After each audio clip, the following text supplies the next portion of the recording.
कौन है नुपुर शर्मा? ये लोग देश में धर्म के नाम पे और जात के नाम पे डिबेट करते हैं और इनकी गिरफ्तारी होनी चाहिए।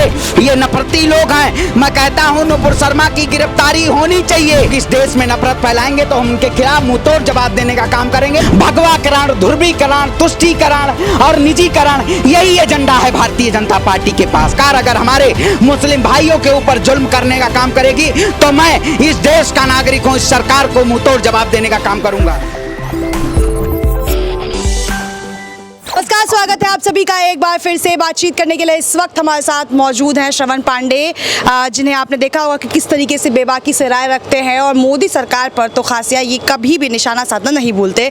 हाल ही में भाजपा की ही एक स्पोक पर्सन ने मुस्लिमों को आहत करने के लिए डिबेट शो के दौरान एक ऐसा बयान दिया है जिसको लेकर अब गिरफ्तारी की मांग उठ रही है। जो समुदाय है मुस्लिम धार्मिक लोगों को, उन्होंने कह दिया है कि पैगंबर की यानी नबी की बेइज्जती कर दी है, वो भी लाइव डिबेट शो में। गिरफ्तारी की मांग उठ रही है, क्या कहेंगे? बिल्कुल, देखिए जिस तरह से ये कौन लोग हैं, आप नए नाम को, एक नए नबेले को आप फेमस करना चाहते हैं? नहीं, इसको आप बताइए, भारतीय जनता पार्टी में कोई भी आ जाएगा, धार्मिक उन्माद फैलाएगा और उसके बाद आप उनको स्पोक पर्सन करने का काम करेंगे? टैग हमने दिया है क्या? नहीं, बिल्कुल। और क्या टैग? आप बताइए। जिस तरह से ये कौन है नुपुर शर्मा? ये लोग देश में धर्म के नाम पे और जात के नाम पे डिबेट करते हैं। आखिर इस देश में आखिर महंगाई के मुद्दों पे न बात करते हुए किसी के धर्म के आहत को पहुंचाने का आखिर किसको अधिकार है? ये लोग केवल इस देश में अपने चंद नामों के लिए ये एक नफरत के नाम पे, मैं कहना चाहता हूं, जिस तरह से भारतीय जनता पार्टी में लोग इस देश में नफरत फैलाने का काम कर रहे हैं, ये कहीं ना कहीं कोई नमूने लोग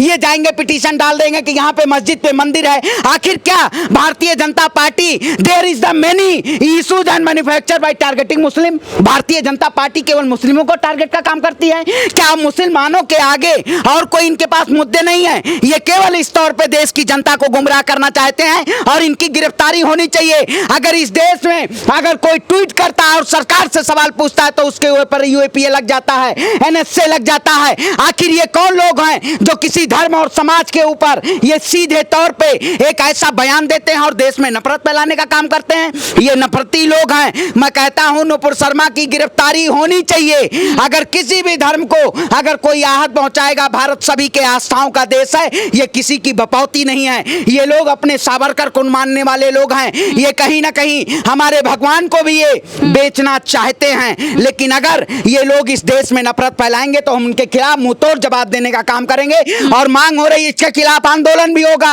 हम सड़कों पे उतरेंगे। एफआईआर हो चुकी है, मुंबई पुलिस ने एफआईआर दर्ज कर ली है, गिरफ्तारी अभी तक नहीं हुई है। रतन लाल ने एक पोस्ट किया था जिसके बाद उनकी गिरफ्तारी हो जाती है। नुपुर शर्मा अभी भी ऐसे ही घूम रही हैं। क्या लग रहा है ये किस तरीके की राजनीति है? अगर रतन लाल शर्मा को गिरफ्तार किया गया तो नुपुर शर्मा को क्यों नहीं? देखिए, भारतीय जनता पार्टी ये कहीं ना कहीं उनको, अपने प्रवक्ताओं को और जो अपने भगवाधारी नेता हैं उनको पूरी तरह से इन्होंने छूट दे रखा है कि आप इस देश में तुष्टीकरण की राजनीति, भारतीय जनता पार्टी का एजेंडा बन गया है। भगवाकरण, ध्रुवीकरण, तुष्टीकरण और निजीकरण, यही एजेंडा है भारतीय जनता पार्टी के पास। क्योंकि ये जिस तरह से इन एजेंडों पे काम कर रही है, आखिर अभी तक गिरफ्तारी क्यों नहीं? आप बताइए। अभी मैं इस सरकार से सवाल पूछूं तो मुझे गिरफ्तार करके जेल में डाल देती है। लेकिन वो भारतीय जनता पार्टी के लोग, ये कहीं ना कहीं भारतीय जनता पार्टी को इससे फायदा मिलता है। वो चाहती है कि इस देश में और जो मुद्दे हैं उनको दबाए जाएं। ये वाला हिंदू और मुसलमान का मुद्दा इस देश में हमेशा गर्म तवे पे रोटी सिकती रहे, इससे उनको फायदा होगा। और प्रधानमंत्री मोदी जी इस पे मौन है क्योंकि आज देश में सांप्रदायिक दंगे, सांप्रदायिक के नाम पे एक ऐसे उन्माद फैलाया जा रहा है। ये कहीं ना कहीं देश को कट्टरता की तरफ ले जाके और इस देश को आग में झोंकने के लिए। लेकिन हम भारत के भविष्य हैं, हम इस सरकार को सीधे तौर पे जवाब देने का काम करेंगे। ये सरकार अगर हमारे मुस्लिम भाइयों के ऊपर जुल्म करने का काम करेगी तो मैं इस देश का नागरिक हूं, इस सरकार को मुंहतोड़ जवाब देने का काम करूंगा।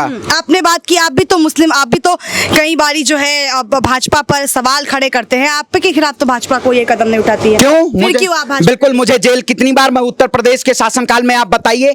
इस भारतीय जनता पार्टी के इसके एक सटीक कबीरदास जी का दोहा बैठता है, हिंदू कहे मुहिराम प्यारा, तुर्क कहे रहमान, आपस में दो लड़ मरे मरन न जाना को। आखिर आप बताइए, हिंदू और मुसलमान पे लड़ते हैं, लेकिन जब कफन पे जाते हैं कौन लड़ाना चाहते हैं? मैं कहता हूं ये लोग आज नबी को जो लोग ऐसे अभद्र टिप्पणी करने का, तो आखिर किसमें जुर्रत है?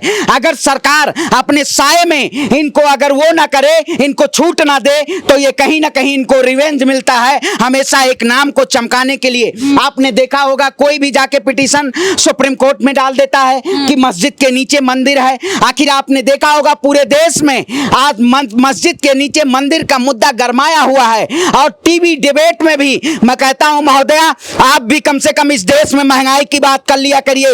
इस देश में बेहतर महंगाई के ऊपर नहीं बिल्कुल मैं कहता हूं इस देश में, क्योंकि आज जिस तरह से मीडिया इस देश के लोकतंत्र का कहीं ना मीडिया का खात्मा हो रहा है। मैं कहता हूं इस देश में पत्रकार के खिलाफ भी आंदोलन करने की जरूरत है, क्योंकि पत्रकारों को ही टारगेट करते हैं आप केवल, भाजपा को टारगेट करते करते पत्रकारों पर भाई पत्रकारों को क्या है? आखिर बताइए लश्कर ए नोएडा कौन है जो इस देश लश्कर ए नोएडा? बताइए अंजना ओम कश्यप और ये जैसे लोग डिबेट में बुलाते हैं और डिबेट में बैठा के हिंदू मुसलमान कोई लश्कर का नाम ले तो आपको बड़ी तकलीफ होती है, पत्रकारों को आप लश्कर से जोड़ रहे हैं। नहीं लश्कर ए नोएडा क्यों ना कहे भाई, बैठा हुआ फिल्म सिटी में नोएडा में ये लोग आज तक हुए, अंजना ओम कश्यप, चित्रा त्रिपाठी, अमन चोपड़ा, ये आप जाके देखिएगा इनका प्रोपेगेंडा हिंदू का। अमन चोपड़ा ने हिंदू मुस्लिम किया तो उसके खिलाफ हुई ना कार्रवाई। देखिए कार्रवाई वही कहता हूं, इनके चैनल को बैन होना चाहिए, इनके चैनल को बैन करना चाहिए, लेकिन ये शायद चैनल को बैन नहीं करेंगे, उस चैनल को और फंडिंग के जरिए बढ़ावा करेंगे कि आप एजेंडा के जरिए आप इस देश में नफरत फैलाने चल रहे हैं। लेकिन मैं कहता हूं मैं भारत की अस्मिता को ठेस नहीं पहुंचने दूंगा।